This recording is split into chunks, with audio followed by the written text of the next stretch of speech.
When you hear the term RTS, your mind probably goes straight to the old classics: Starcraft, Warcraft, Command & Conquer, Age of Empires. But those games didn't just define a genre, they shaped our whole childhoods.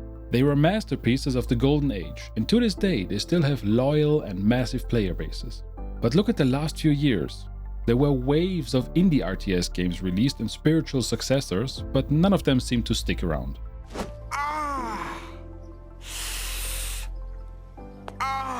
They hype us with big promises, but they don't hook us like the old classics did. The genre feels like it's in a constant state of decline, leaving many of us wondering why those games mostly feel empty, boring, and just plain off. In this video, we are going to look at the old classics that kept us up all night long, and we will take a look exactly what made them unforgettable. But more importantly, I want to look at where modern developers just missed the mark. There is one crucial feature almost every new RTS ignores. We will get to that. If you have ever wondered why nothing today rekindles that nostalgic flame, you have come to the right place. But why should you listen to me? At age 10, I played my first game of Starcraft. And by 19, back in 2007, I finished third in the Warcraft 3 local LAN tournament. Yes, I still do have that trophy, and no, I will never shut up about it. I'm very proud of it.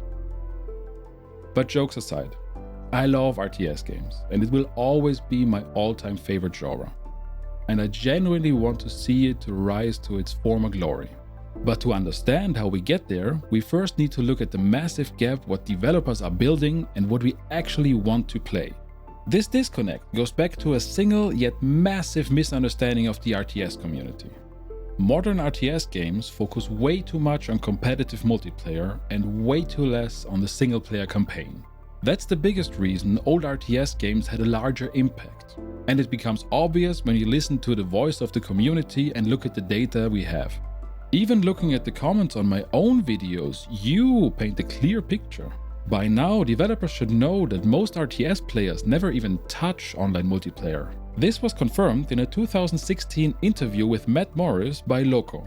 Most people come into these games are, wings heart, they play the campaign. We see about 80% of the people that love the campaign, and only 20% stick around for the hardcore multiplayer. Only 20% of players actually even try online play. Everyone else just wants an engaging story, a solid campaign, or custom maps where they can play in their own rules in their own pace. When we look at the classics, you can see that they all were designed with an over-the-top campaign in mind.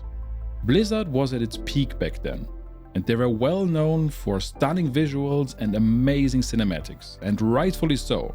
For example, the culling of Stratholme or the moment Frostmourne corrupted Arthas are chilling goosebump moments that we still remember as masterpieces today.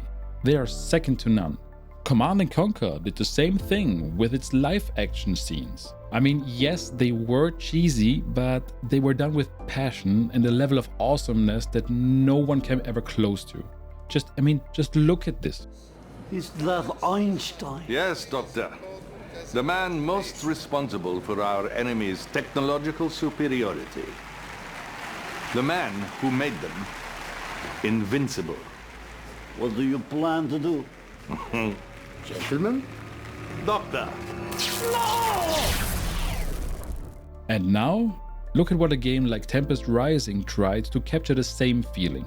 Commander, good of you to join us. Gotta say, your file was a pretty impressive read. I'm Colonel Fisher. You'll be reporting directly to me. We could certainly use someone with your track record. Intelligence has a situation brewing in Iceland. To be fair, the old classics had big budgets and AAA studios in the background. But the best stories aren't created by money, they're created by passion. When Age of Empires 4 was released, the focus was clearly on multiplayer first. That means they were targeting only 20% of their potential player base. While the game did okay, the player numbers are currently lower than Age of Empires 2's player numbers, a game released 25 years ago. However, Age of Empires 4 might actually turn things around. They just released their new Crucible game mode with their latest DLC, where you fight off waves of enemies with roguelike style upgrade systems.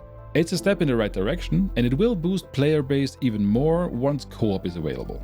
But a focus on multiplayer is not only a design decision, often it's also a business decision.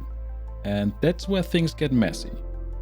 Sadly, most big studios moved away from RTS games because they were declining in the shadow of MOBAs.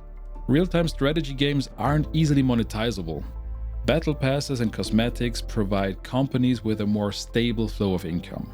It feels like developers just don't understand their audience anymore, or more specifically that corporates just chase money and trends. Let's talk about Stormgate for a second, because this one really hurts.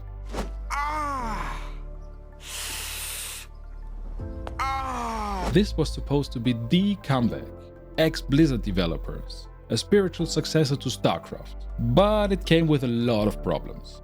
Bland graphics, boring units, and a campaign so underwhelming that they even tried to revamp it completely with player feedback, but it was just too little and too late.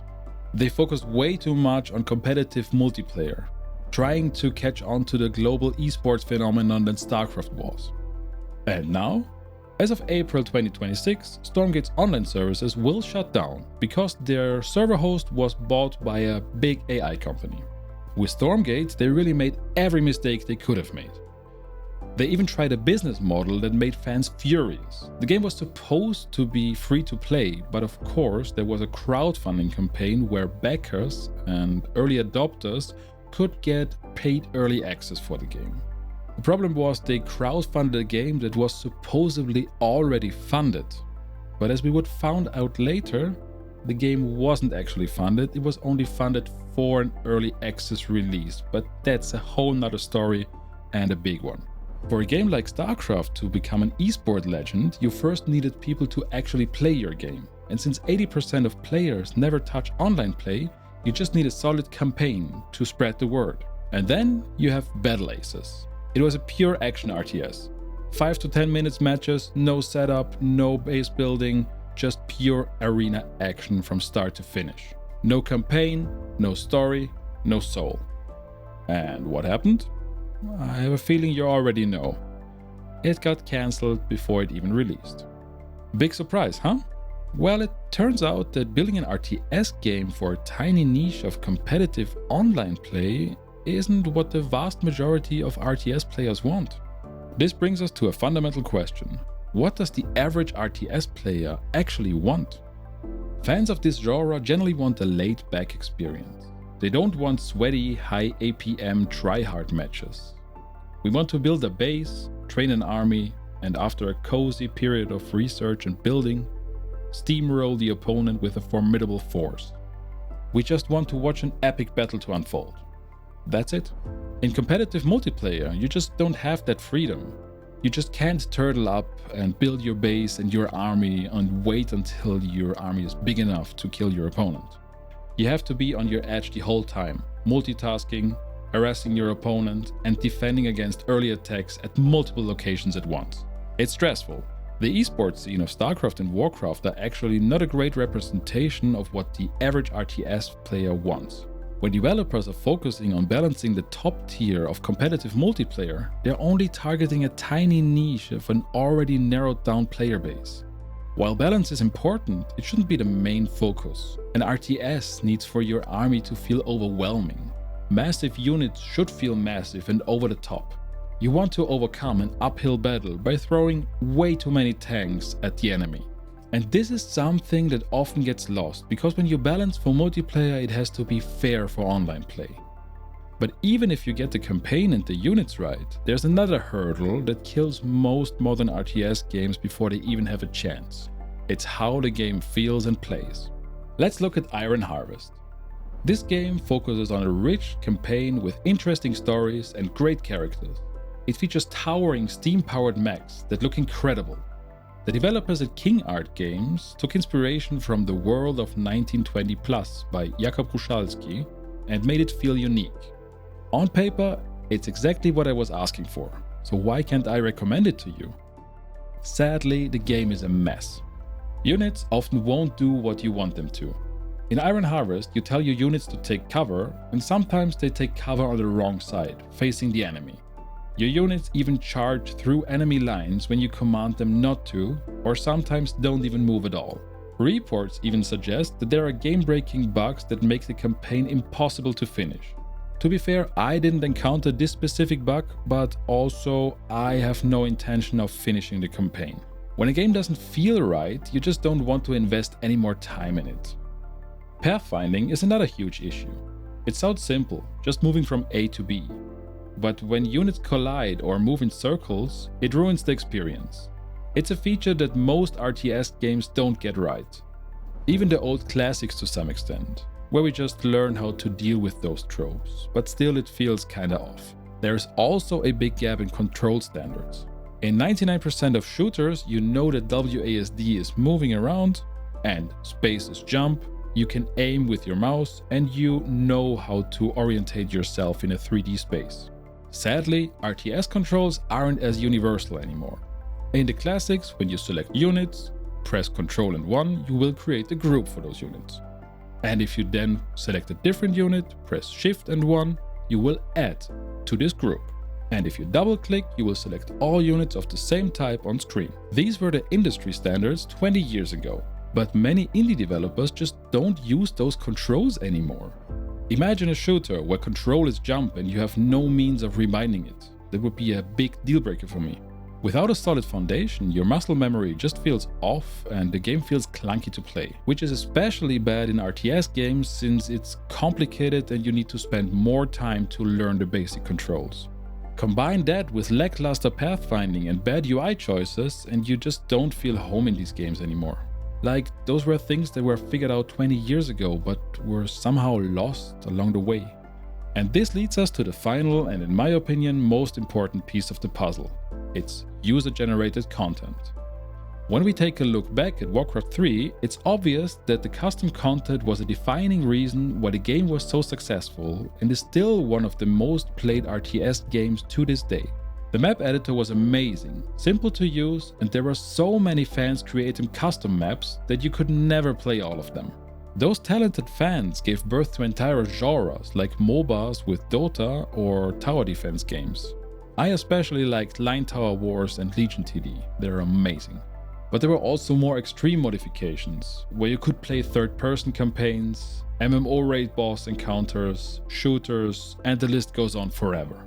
Age of Empires 2 had a very accessible editor that allowed for nearly everybody to create custom content and maps, which is a big reason why the game would live on for decades.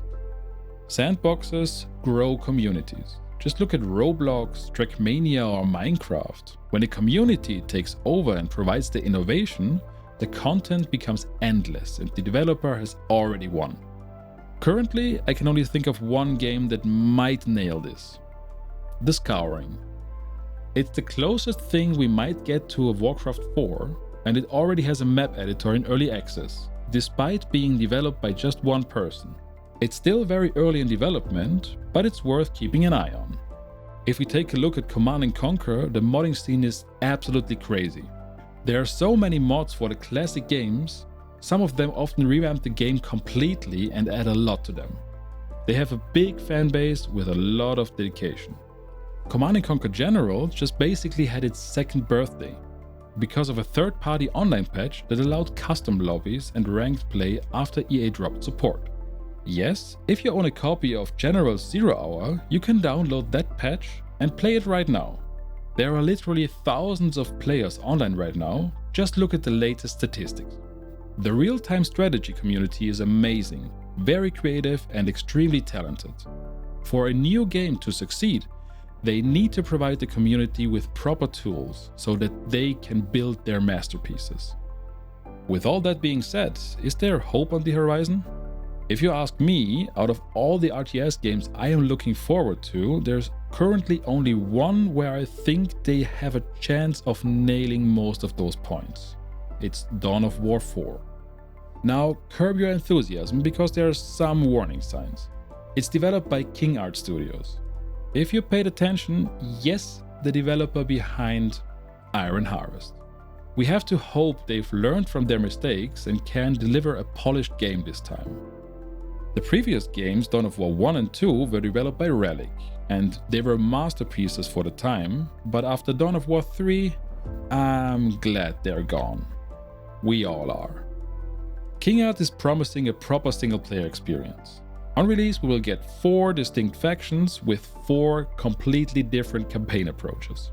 And since I love the 40k setting, I want them to succeed. Yet, I will remain skeptical. Depending on when you watch this video, the game might already be out, so just feel free to let me know if I was wrong or right. And that has been it for today. I hope you enjoyed. Do you agree with my point of view and my opinions? I know it's a very emotional topic because we all love RTS games since our childhood, but I would love to hear your opinion and I would love to engage with you, so please feel free to go to the comment section and let me know your thoughts. And with all that being said, there's still a lot of interesting RTS games coming out, and in this video I will break the most interesting ones down for you. I have been the IndieCrawler, and thank you for watching. I will see you next time.